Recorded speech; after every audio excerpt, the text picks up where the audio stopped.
యాక్చువల్గా fan clean చేస్తున్నప్పుడు కొంచెం అటు ఇటు మూవ్ చేస్తాం కదా. సో మూవ్ చేసేటప్పుడు పైనుంచి వచ్చే ఒక వైర్ అనేది కట్ అయిపోయింది. సో దానివల్ల ఫ్యాన్ తిరగటం ఆగిపోయింది. ఎలక్ట్రీషియన్ పిలిపించి సీలింగ్ ఓపెన్ చేసి ఆ వైర్ తెద్దామంటే సీలింగ్ అట్లా పాడైపోద్దామని చెప్పి తీపిచ్చలేదు.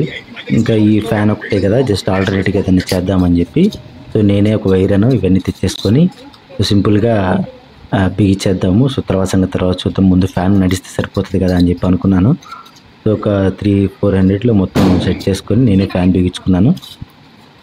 యాక్చువల్గా కట్ అయిపోయిన వైర్ లోపల ఇంకేదన్నా ఉందా అని చాలా ట్రై చేశాను, లోపలైతే లేదు. సో అందుకని రిమైనింగ్ వైర్ కూడా, ఇంకో వైర్ కూడా అది కూడా కట్ అయిపోయింది దాదాపుగా. అందుకలే అని చెప్పి ఆ వైర్ పైన ఎతికిచ్చేసి, యాక్చువల్గా అదంతా చేయాలంటే మ్యాక్సిమం ఎలక్ట్రీషియన్ వచ్చి సీలింగ్ ఓపెన్ చేసి ఆ మొత్తం లోపలంతా వైరింగ్ తీసి, ఒకవేళ వైర్ లేకపోతే వైరింగ్ లాగి చేయాలి.